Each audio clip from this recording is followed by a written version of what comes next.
जय Hind and hello guys, स्वागत है आपका आपके अपने YouTube चैनल ज्ञानदेह होस्ट में। और इस वीडियो में मैं आपको बताने वाला हूं RRC यानी कि railway recruitment cell north western railway यानी कि NWR Jaipur apprentice online form 2024 के बारे में कि कैसे आपको इस भर्ती का फॉर्म फिलअप करना है, जो कि आपकी 1646 पोस्ट पर निकाली गई है। इसमें कैंडिडेट ऑल इंडिया से अप्लाई कर पाएंगे। तो वीडियो देखते रहिए, आपको स्टेप बाय स्टेप अच्छे से बताया जाएगा ताकि आप इस फॉर्म को बिना किसी मिस्टेक के भर पाए। तो चलिए गाइज, अब मैं आपको इसके बारे में और डिटेल में बताता हूं। बट उसके पहले अगर आपने अभी तक वीडियो को लाइक नहीं किया, वीडियो को लाइक कर दो। एंड अगर आप चैनल के ऊपर पहली बार आए हैं, इस वीडियो को देख रहे हैं, तो आप चैनल सब्सक्राइब करके बेल आइकन ऑन कर लीजिएगा। तो कर दिया आपने वीडियो को लाइक एंड चैनल को सब्सक्राइब। अब फिर से पॉइंट पर आते हैं। तो वीडियो के डिस्क्रिप्शन में मैंने आपको अपनी वेबसाइट का लिंक दिया है। ये लिंक आप जैसे ही ओपन करेंगे तो आपके सामने यहाँ पर इस भर्ती की जानकारी आएगी। अगर आपको अभी तक ये नहीं मालूम कि कितनी वैकेंसी है, कौन एलिजिबल है, तो आप यहाँ पर ये सब जानेंगे कि इसमें 10वीं ITI वाले कैंडिडेट अप्लाई कर पाएंगे। एज आपकी 15 से 24 साल के बीच रखी गई है। सैलरी आपको कितनी मिलेगी वो आप यहाँ पर देख सकते हैं। फीस इसमें जनरल OBC को 100 रुपये देनी है। इसके अलावा अन्य कैटेगरी कैंडिडेट के लिए यहाँ पर कोई भी फीस नहीं है। एंड फॉर्म आप लोग 10 फरवरी 2024 तक भर पाएंगे। अप्लाई करने के लिए जैसे कि मैंने कहा कि 10वीं और साथ ही साथ ITI उसी ट्रेड में जिसमें कि आप अप्लाई करना चाहते हैं। अभी आप यहाँ पर इंपॉर्टेंट लिंक के सेक्शन में आइए और अप्लाई ऑनलाइन लिंक ओपन कीजिए।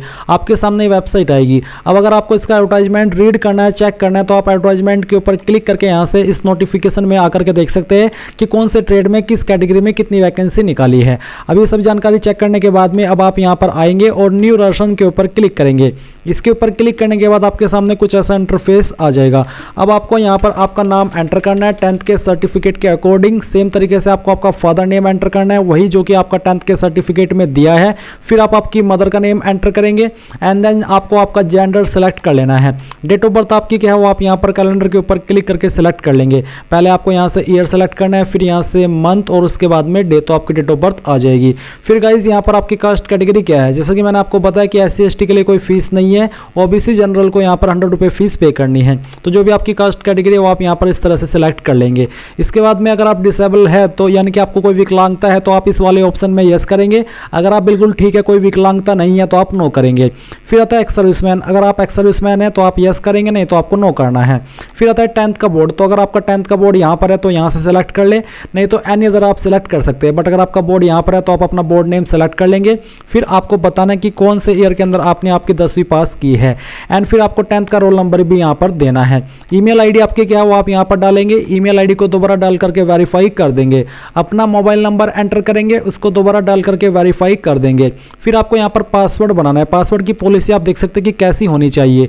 तो ये जो आपको यहाँ पर पॉलिसी दी है, इसका एक सिंपल एग्जांपल देकर के मैं आपको दिखाता हूँ। आपको अपने पासवर्ड के अंदर इंग्लिश का कैपिटल लेटर कम से कम एक, ज़्यादा कितने भी रख सकते हैं। स्मॉल लेटर कम से कम एक, ज़्यादा कितने भी रख सकते हैं। फिर कोई स्पेशल कैरेक्टर और साथ ही डिजिट का इस्तेमाल करना है। तो इस तरह का पासवर्ड आप बना लेंगे एंड उसको दोबारा डाल करके आप यहाँ पर वेरीफाई करेंगे। And then guys, security code fill करने के बाद सभी जानकारी चेक करते हुए रजिस्टर के ऊपर क्लिक करेंगे। अब गाइस, आपका रजिस्ट्रेशन हो जाएगा और रजिस्ट्रेशन होने के बाद में आपके सामने कुछ ऐसा इंटरफेस आएगा जो कि बेसिकली लॉगिन का इंटरफेस है। अभी आपको यहाँ पर पूछा है कि आप किस माध्यम से लॉगिन होना चाहते हैं, अपनी ईमेल आईडी एंड पासवर्ड के माध्यम से या फिर email ID and date of birth के माध्यम से। तो कोई भी एक माध्यम आप सेलेक्ट कर लेंगे। अगर आप यहाँ पर ईमेल आईडी और डेट ऑफ बर्थ सेलेक्ट करते हैं तो फिर आपको आपकी ईमेल आईडी एंटर करनी है और जो डेट ऑफ बर्थ अभी आपने फॉर्म के अंदर भरी है वो आप सेलेक्ट करेंगे।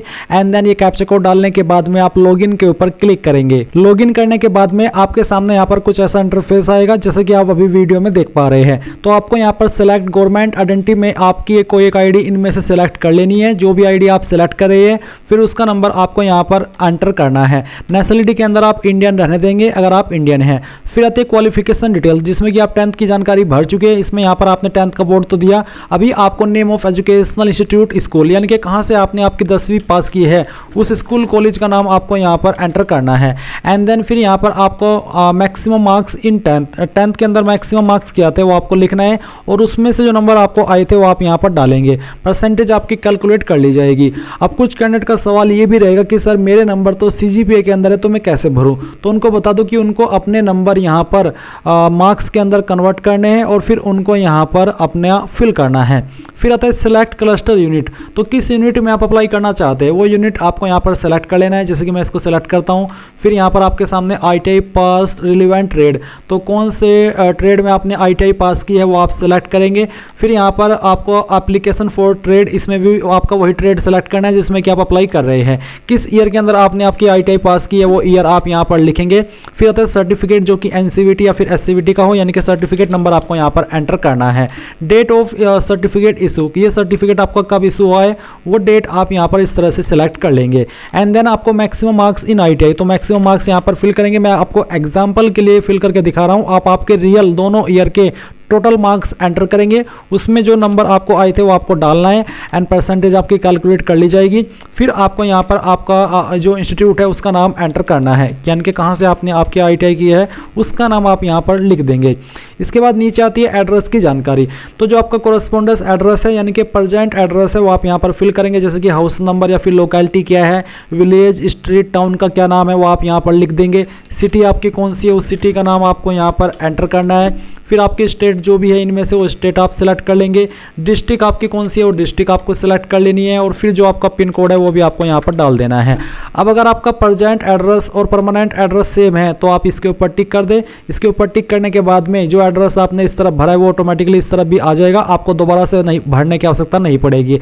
बट अगर आपका एड्रेस अलग अलग है तो अनटिक करके अलग से परमानेंट एड्रेस आप भर सकते हैं। फिर आता है फोटोग्राफ एंड सिग्नेचर, तो यहाँ पर आपको कलर फोटो अपलोड करना है। साइज आपका 20 से 70 KB के बीच में रहना चाहिए फोटो का, फॉर्मेट JPG, और आपको बोला कि keep some copies of the same photograph with you, they will be required in future, यानी कि जो फोटो आप यहाँ पर अपलोड करेंगे उसकी सेम कॉपी आपको अपने पास रखनी है, क्योंकि फ्यूचर में आपको उसकी आवश्यकता पड़ने वाली है। तो जहाँ पर भी फोटो है सेलेक्ट कीजिए, यहाँ से ओपन कीजिए एंड देन फिर जहाँ पर आपका सिग्नेचर है वो भी आप यहाँ पर सेलेक्ट कर लेंगे।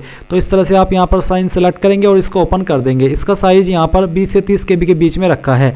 फिर आप यहाँ पर डिक्लेरेशन के ऊपर टिक करेंगे, सभी जानकारी चेक करते हुए सेव एंड कंटिन्यू के ऊपर क्लिक करेंगे। अब गाइज आपने जो भी जानकारी भरी है शुरू से लेकर के अभी तक के उसका प्रीव्यू आपके सामने है, यानी कि आप यहाँ पर चेक कर सकते हैं कि सभी जानकारी सही तो है। अगर आपको लगता है कि कोई जानकारी गलत हो गई है तो आप यहाँ पर एडिट एप्लीकेशन के ऊपर क्लिक करके अभी भी उसको एडिट कर सकते हैं। बट अगर आपने एक बार सेव एंड कंटिन्यू कर दिया तो फिर बाद में आप कोई जानकारी एडिट नहीं कर पाएंगे, इसलिए अच्छे से चेक करना है और पूरी तरीके से श्योर होकर के ही आपको यहाँ पर डिक्लेरेशन के ऊपर टिक करके सेव एंड कंटिन्यू पर क्लिक करना है। अब आप देख लीजिए अभी भी आपके पास ऑप्शन है, आप व्यू एडिट एप्लीकेशन फॉर्म के ऊपर क्लिक करके इसको व्यू एडिट कर सकते हैं। पर अगर आपको लगता है कि मैंने जानकारी चेक कर ली है, सभी जानकारी सही है, तो फिर आप लोग एप्लीकेशन फॉर्म के ऊपर क्लिक करके इसको लॉक कर दें। अब आपका फॉर्म सबमिट हो चुका है फाइनल। एंड जो कैंडिडेट इस फॉर्म को जनरल OBC से भर रहे हैं उनके सामने पेमेंट का पेज आएगा, पहले वो अपनी एप्लीकेशन फीस जमा करेंगे तभी वो अपने फॉर्म का फाइनल प्रिंट आउट ले पाएंगे और तभी उनका फॉर्म कंप्लीट माना जाएगा।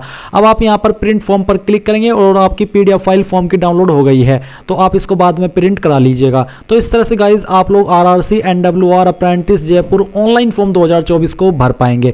तो मैंने पूरा प्रोसेस आपको बता दिया है। अगर कोई अभी भी कोई सवाल कोई डाउट रह गया है तो वो आप कमेंट के माध्यम से पूछ लीजिएगा। एंड अगर आपने अभी तक वीडियो को लाइक नहीं किया तो लाइक कर दे, एंड चैनल के ऊपर आप नए आए हैं तो आप चैनल को सब्सक्राइब करके बेल आइकन भी ऑन कर ले। तो थैंक्स फॉर वॉचिंग, जय हिंद।